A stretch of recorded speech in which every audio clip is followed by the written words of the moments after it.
അപ്പൊ തിരുവനന്തപുരത്തുകാർക്ക് എന്തെങ്കിലും ഇങ്ങനെയുള്ള സൗജന്യങ്ങൾ കൊടുക്കണമെന്ന് അവർ ആഗ്രഹിക്കുന്നതിൽ തെറ്റില്ല. കാരണം എന്താ, ഇനി അടുത്തൊരു തെരഞ്ഞെടുപ്പ് ജയിക്കണമെങ്കിൽ രാഷ്ട്രീയ വോട്ടുകൾ കൊണ്ട് മാത്രം പറ്റില്ല. ഇങ്ങനത്തെ ജനങ്ങൾക്ക് സൗജന്യം ചെയ്തും കൊണ്ട് മാത്രമേ പറ്റുകയുള്ളൂ എന്നുള്ളതാണ് അവരുടെ കണ്ടെത്തൽ. തന്നെയല്ല, അതൊരു രാഷ്ട്രീയമായിട്ടുള്ള യാഥാർത്ഥ്യം കൂടിയാണ്. അതുകൊണ്ടാണ്.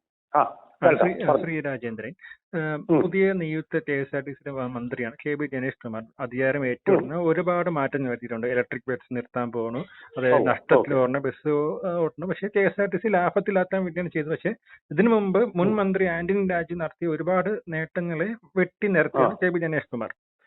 എന്നാൽ ഇന്ന് CPM party secretary Govinda master ഒരു വാർത്താ സമ്മേളനം വെച്ചു മാധ്യമങ്ങളുടെ ചോദ്യം ഉണ്ടാണ് ഗണേഷ് കുമാർ ഇങ്ങനെ തീരുമാനം എടുത്തു. അപ്പോൾ പാർട്ടി സെക്രട്ടറി ഗോവിന്ദ മാസ്റ്ററിന്റെ മറുപടി ഇതായിരുന്നു: ഗണേഷ് കുമാർ എല്ലാ തീരുമാനം എടുക്കേണ്ടത് മന്ത്രിസഭയാണ്.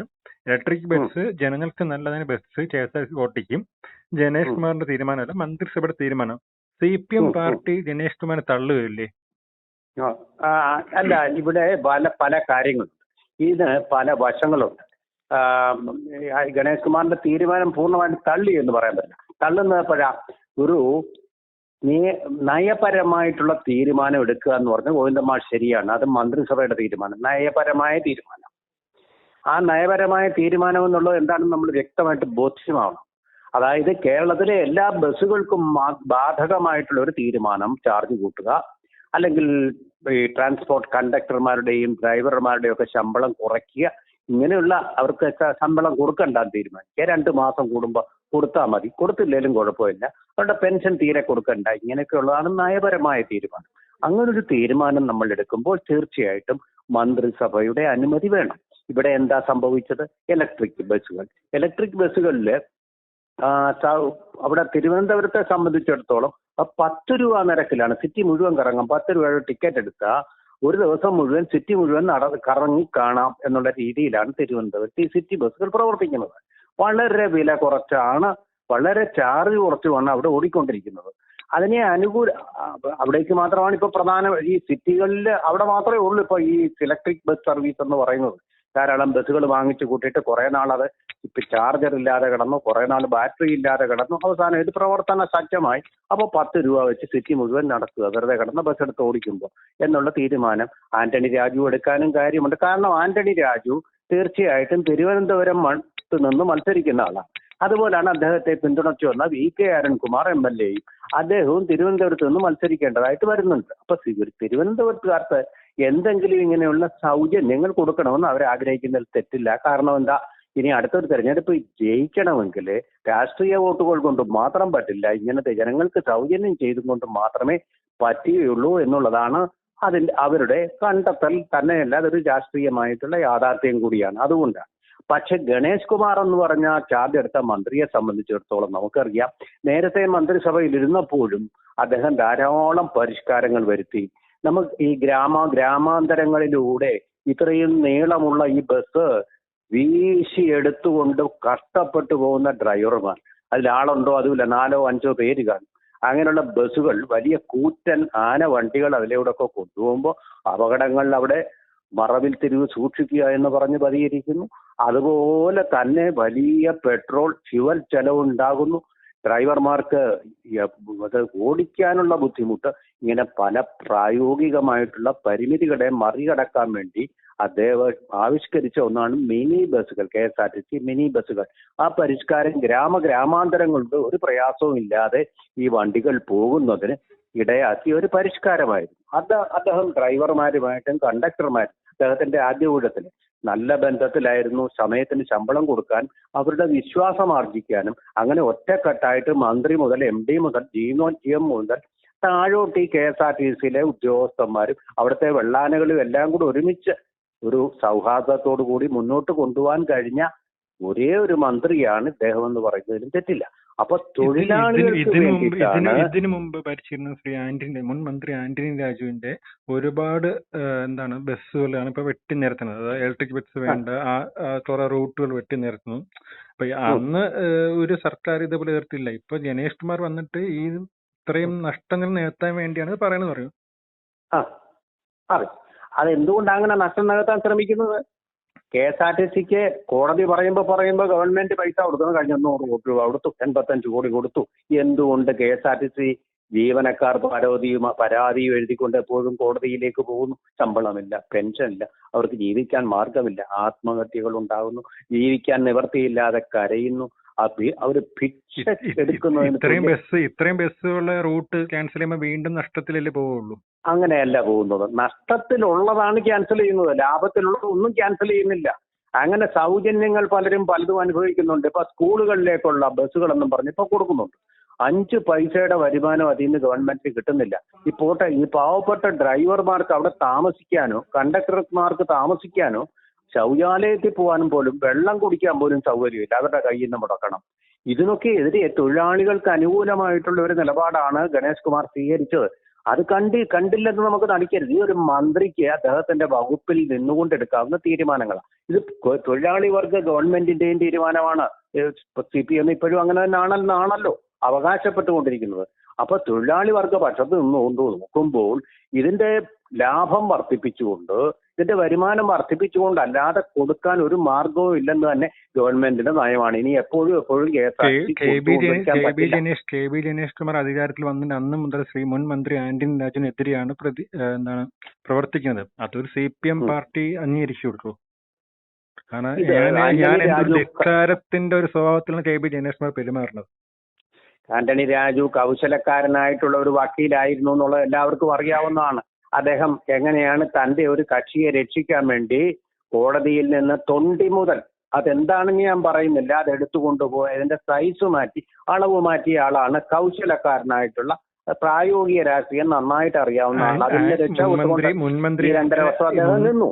അപ്പൊ അതുപോലെ തന്നെ മുൻമന്ത്രി ആന്റണി രാജുവിനെ തള്ളിക്കളയാൻ പറ്റില്ല. കാരണം തിരുവനന്തപുരം മണ്ഡലം, കോൺഗ്രസിന്റെ തിരുവനന്തപുരം മണ്ഡലം VS ശിവകുമാർ ഭരിച്ചിരുന്ന തിരുവനന്തപുരം മണ്ഡലം ഒരു സുപ്രഭാതത്തിൽ പിടിച്ചെടുത്തതാണ്. അതെ, ഈ കൗശലം കൊണ്ടാണത്. അസാധാരണമായ കൗശലമുള്ള നേതാവാണ് അദ്ദേഹം. അതുകൊണ്ടാണ് അദ്ദേഹത്തിന് പിടിച്ചു നിൽക്കാനും കഴിഞ്ഞത് ഇത്രയും നാള്. അല്ലെങ്കിൽ എന്നെ അദ്ദേഹം മന്ത്രിസഭ രാജിവെച്ച് പോകി, അത് പോകട്ടെ, അദ്ദേഹത്തിന്റെ രാഷ്ട്രീയ കൗശലം അത് അല്ലാതെ അദ്ദേഹത്തിന്റെ പാർട്ടിക്കോ പോലും നിലനിൽപ്പില്ല എന്നുള്ളതാണ്. അദ്ദേഹത്തിന് അത് പിടിച്ചു നിൽക്കാൻ കഴിയുന്നുണ്ട് എന്നുള്ളത് വലിയൊരു വാസ്തവം തന്നെയാണ്, ഒരു സംശയവും വേണ്ട ആ കാര്യത്തിൽ. പക്ഷേ അദ്ദേഹത്തിന്റെ കോൺസ്റ്റിറ്റ്യുവൻസിക്ക്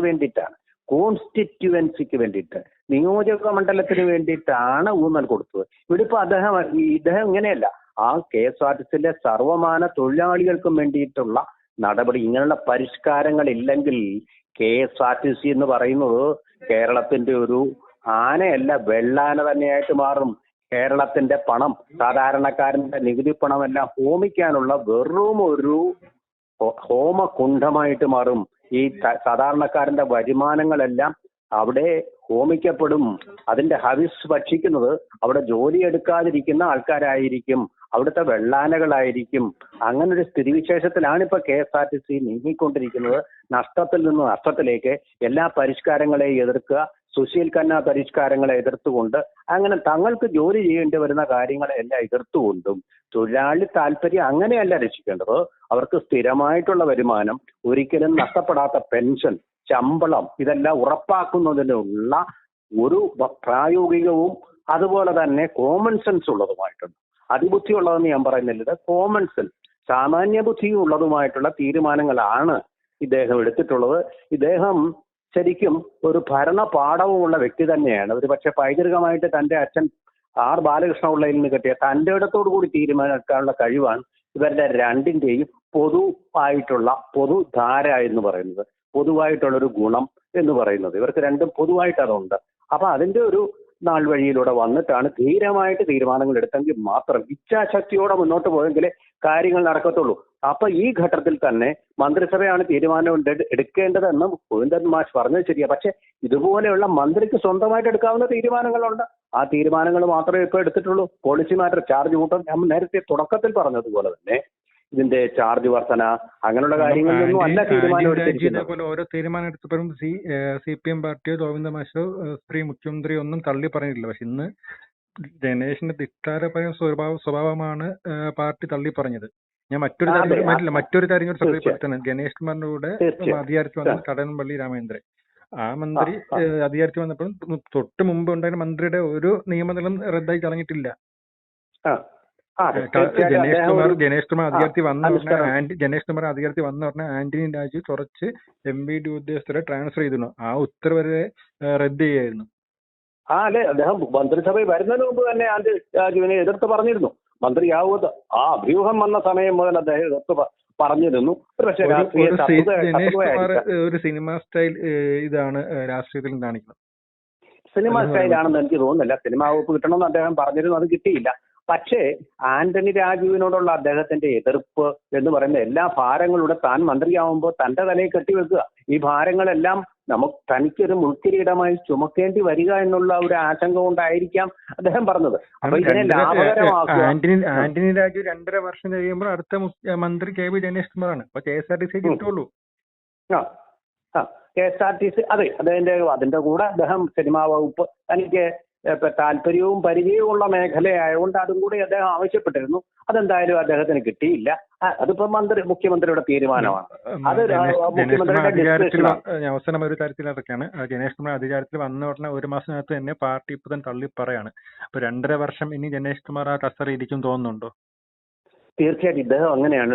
എല്ലാം വെട്ടി തുറന്ന് ബാലകൃഷ്ണ പിള്ളയെ ബാലകൃഷ്ണനെ നമുക്കറിയാമല്ലോ. മന്ത്രിസഭയിലിരുന്നപ്പോ, കരുണാകരൻ മന്ത്രിസഭയിലിരുന്നപ്പോ അദ്ദേഹം 15 പൈസയ്ക്ക് 3 എണ്ണം കിട്ടുന്നെന്ന് പറഞ്ഞ് കേരളത്തിലെ കാര്യവും പഞ്ചാബിലെ കാര്യവും കേരളത്തിൽ വ്യവസായം കിട്ടുന്നില്ലെന്നുള്ള കാര്യം ഒരു സത്യമാണ്. അത് പറഞ്ഞതിന്റെ പേരിൽ മന്ത്രിസഭയിൽ നിന്ന് പുറത്തു പോകേണ്ടി വന്ന ആളാണ്. നാക്കിന് എല്ലില്ലാത്തവരാണ്. നാക്കിനെ നാക്കിനെ നന്നായിട്ട് ഉപയോഗിക്കുന്ന ആ പേരാണ് ഈ രണ്ടുപേരും. വിളിച്ചു പറയൂ, ഒന്നും മനസ്സിൽ വയ്ക്കുകയല്ല. ഇദ്ദേഹം നിയമസഭയിലെ പ്രസംഗത്തിൽ തന്നെ അത് പറഞ്ഞല്ലോ, ഞാൻ ഒരു സദാചാര പോലീസൊന്നുമല്ല. അദ്ദേഹത്തിന്റെ ഈ ജീവിത സദാചാരം എന്ന് പറയുന്നതും അതിലും ഒന്നും വിശ്വസിക്കുന്നില്ല. അപ്പൊ പല താള ഭംഗങ്ങളും പറ്റിയിട്ടുള്ള ഒരു ജീവിതമാണെന്ന് നമുക്കെന്നറിയാം. അതുപോലെ തന്നെ ഉമ്മൻചാണ്ടിക്കെതിരെയുള്ള കത്ത്, അതിലൊരു പ്രധാന പങ്ക് അദ്ദേഹം വഹിച്ചിട്ടുണ്ട് എന്നുള്ള സംശയങ്ങളും നിലനിൽക്കുന്നുണ്ട്. അപ്പൊ അതില് അദ്ദേഹത്തിന്റെ പേരിലാണ് ഉമ്മൻചാണ്ടിയുടെ പേര് ചീത്തയായതെന്ന് പോലും പറയപ്പെടുന്നുണ്ട്. ഇതൊന്നും ഉമ്മൻചാണ്ടി തുറന്നു പറഞ്ഞില്ല, ആരെയും ദ്രോഹിക്കേണ്ടെന്ന് വിചാരിച്ചെന്നാണ് നമ്മൾ മനസ്സിലാക്കുന്നത്. അപ്പൊ അങ്ങനെ ഒരു വ്യക്തിത്വം, ഞാൻ ആ വ്യക്തിയുടെ കാര്യമേ പരാമർശിക്കുന്നില്ല. പക്ഷെ KSRTC എങ്ങനെയും ലാഭത്തിൽ പോകണമെന്ന് ആഗ്രഹിക്കുന്ന അവിടുത്തെ ഏറെ തൊഴിലാളികളും ഏറ്റവും കൂടുതൽ തൊഴിലാളിക്ക് സ്നേഹിക്കുന്ന, അദ്ദേഹം വന്നാൽ ഞങ്ങൾ രക്ഷപ്പെടുമെന്ന് വിശ്വസിക്കുന്ന തൊഴിലാളികൾ CITUവിൽ തന്നെ ഉണ്ടെന്നുള്ളതാണ് സത്യം. MV ഗോവിന്ദൻ മാഷ് ഇങ്ങനെ പറഞ്ഞാലും അങ്ങനെ ഒരു വിഭാഗമുണ്ട്. എങ്ങനെങ്കിലും KSRTC ഒന്ന് രക്ഷപ്പെടുന്നെങ്കിൽ രക്ഷപ്പെടട്ടെ.